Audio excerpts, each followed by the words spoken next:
Now, please join me for Enemy Alien, a true story of life behind barbed wire, written by Cassandra Luciak and illustrated by Nicole Marie Burton. And this is to all who were interned behind Canadian barbed wire.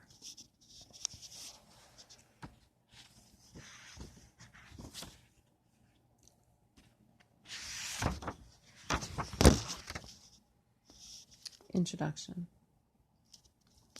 This graphic history began when I was researching the experiences of Ukrainian internees incarcerated in Canada during the First World War. The goal of my research was to both explore traditional understandings of internee identities and to rethink them more aptly as forced laborers, non-white migrants, political activists, and participants in an organized ethnic community. I was also interested in examining the impact of internment operations on the collective consciousness of Ukrainian Canadians. Did the internees simply reintegrate into their otherwise untouched communities? Were they inclined to strip away any associations with Ukrainianness in favor of something more palatable to the Anglo-Canadian mainstream, or did the internment operations radicalize their victims, triggering a mass migration into progressive outfits like the Ukrainian Labor Farmer Temple Association, UFTA, which offered an explanation for their captivity by pointing to the interconnected nature of capitalism and Anglo-white supremacy? Finding the answers to these questions required a creative approach to gathering sources. The personal side of internment is seldom found in materials I have habitually trusted as a historian. Instead, I would have to turn to the community and rely on the record-keeping of organizations and activists who were operative at the time. I was admittedly concerned about what, if anything, I would find. But a chance encounter with the keeper of a private archival collection revealed a remarkable volume of previously unseen material that shed new light on the internee experience. One document in particular stood out. It was the memoir of a man who was interned in Kapuskasing between 1914 and 1917. This tremendous significance of the source was immediately apparent. To this day it remains the only comprehensive account of First World War internment written by an internee. While the recovery of such a document is noteworthy in itself, there is an added value in its ability to center the voice of an insider within a history that has long relied on others to craft its narrative. Perhaps most notably, however, it presents the internment operations in a much larger context than was previously understood. Indeed, the author makes clear that this story neither begins nor ends with internment operations.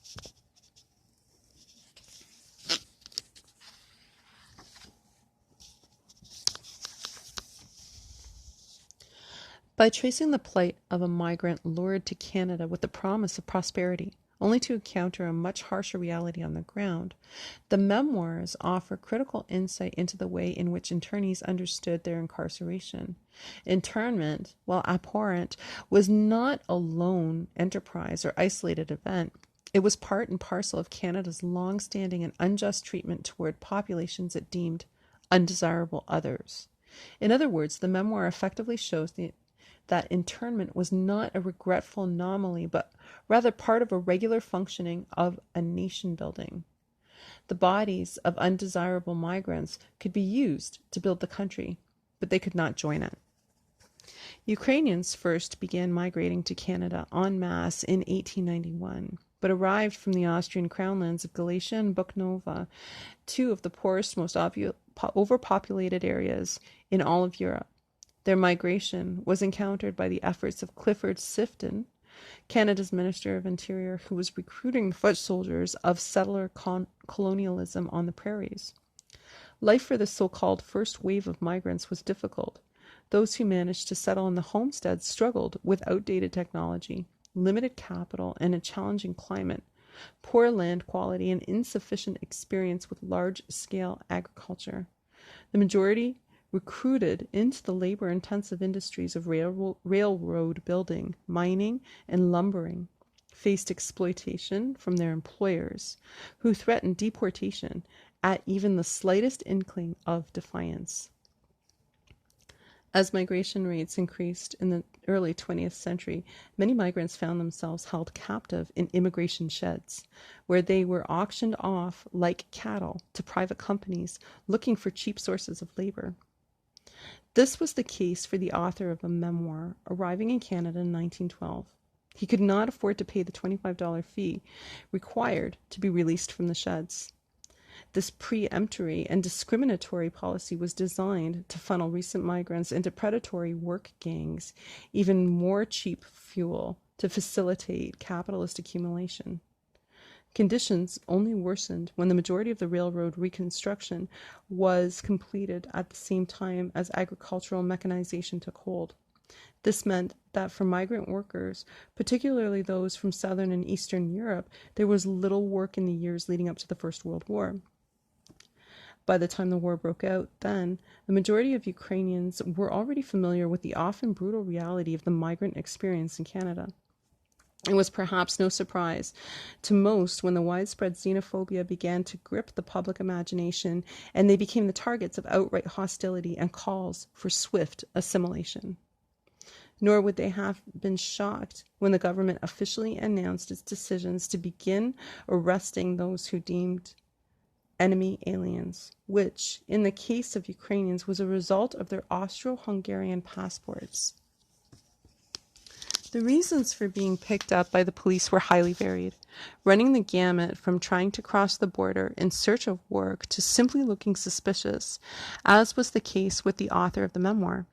Those arrested after 1917 were often interned for more political reasons, having been deemed radical aliens in response to rising worker militancy in Canada, Russia's October Revolution, and the ensuing First Red Scare.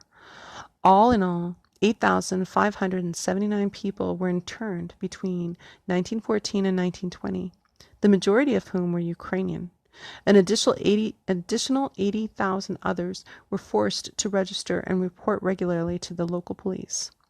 The everyday experience of internees oscillated from inescapable boredom to the indignity of forced labor.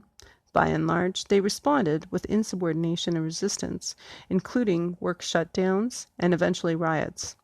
In total, 107 internees died in the camps. Their deaths were caused by trying to escape, work-related injuries, infectious diseases, drowning, and suicide. Beginning in 1916, the government began granting internees parole in order to fill wartime labor shortages in railway construction, mining, and agriculture. The internees, however, were averse to continuing their exploitation willingly and only left the camps by the force of a bayonet. The author of the memoir, for example, was released into the custody of Dominion Steel and Coal Corporation, DOSCO, in Sydney, Nova Scotia. When armistice was declared, he was not free to go, only leaving Sydney in 1923 after he was blacklisted for joining a union and going on strike. The memoir concludes with the author's return to Kapuskasing in 1945. By the time of his reunion with the town, the overall situation of Ukrainians in Canada was somewhat improved. But for the author, a member of the progressive left, the renewed political repression under Section 98 and the Defense of Canadian Regulations, the DOCR, both extensions of the Draconian War Measures Act, was still fresh. Within a year, Canada's second Red Scare would take hold, further and disproportionately afflicting the foreign-born. It is because of this expansive framing that the memoir serves as a perfect basis for graphic history. For those previously unaware of the internment operations, it situates in the event of a comprehensive way, wherein readers can draw parallels to historical events and experiences more familiar to them.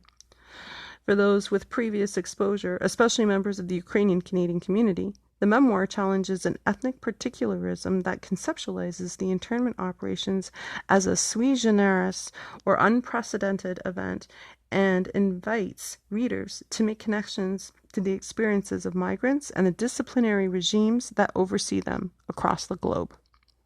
Just as the memoir provides new possibilities for understanding the internment operations, it also poses several weighty challenges. Most critically, the author remains unknown. The most probable theory is that it was penned by John Boychuk, an activist and organizer with ULFTA. This is substantiated by several key pieces of evidence. First, someone by the name of John Boychuk was in fact interned at Kapuskasing. Second, there is a photograph of Boychuk in the Kapuskasing Cemetery from 1945, which lines up with the author's timeline of returning to the town. Third, much like the author, Boychuk was active in the mining unions after being released and spent some time on the East Coast working with United Mine Workers of America. Boychuk is an especially compelling subject because in 1931 he was arrested alongside Tim Buck, the General Secretary of the Communist Party, the CPC, under the expansive powers of Section 98. Several years later, he was again incarcerated during the Second World War under the DOCR-mandated crackdown on communism. While being caught up in three of the 20th century's most prominent instances of political policing would surely explain Boychuk's desire to write a memoir of this kind. Several issues regarding his authorship emerged. As a prominent figure, Boychuk left a modest archival record, and he was subject of a tremendous police surveillance. His incarceration in this period is not mentioned in either his private holdings or in his state records. An especially damning clue arises from his 1953 federal election campaign where he ran for the Labor Progressive Party in Parkdale High Park. In this press coverage of his campaign, his captivity in the 1930s, 1940s is covered in detail, but again, there is no mention of the First World War. The most significant evidence against Boychuk's authorship is the inconsistencies in the timeline, both before and after the internment of the First World War. The author of the memoir writes that he arrived in Canada in 1912, but Boychuk arrived in 1913. Moreover, the author was interned in 1914 and paroled to Dosco in 1917, remaining in Nova Scotia until at least 1923. Boychuk, on the other hand, was arrested in Toronto in 1918 for possession of seditious literature and served a year before being released on parole. He was arrested again for a similar offense in 1919 and served an additional 18 months. Given this evidence, it is all but impossible for Boychuk to have written the memoir.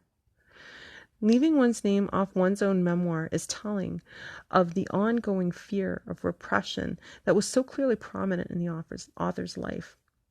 That he was uncomfortable claiming his work, and his own reinforces long-standing claims by scholars and activists that, even after their incarceration, Ukrainians long remained in fear of the barbed wire fence. Anonymity, however, justified, makes it impossible to piece together a comprehensive biography. It likewise adds an element of uncertainty to the narrative that is reproduced in the graphic novel. This is made more complicated by the fact that the memoir was written in 1945, some 30 years later after the author's incarceration. Because of these complications, I have taken great care to ensure the accuracy of the memoir by identifying certain unforgettable claims and comparing the document to available evidence. Little has been done to editorialize the text beyond necessary additions for clarity and color. Despite the memoir likely not belonging to Boychuk, I have chosen to retain his name as the protagonist for several reasons. Several John Boychuks were interned during the First World War. Boychuk experiences were also more similar than not to those of the average Ukrainian-Canadian internee. While the particulars of Boychuk's political participation are less definitive, the undercurrents of his lived experiences are quite typical. Lastly, John Boychuk is roughly an equivalent of John Smith in English. This name then represents the quintessential everyman on whom the story of internment can be projected. Until further first-hand accounts are recovered, my hope is that all internees can be seen through Boychuk's eyes, whoever they may have been. Cassandra Luciak.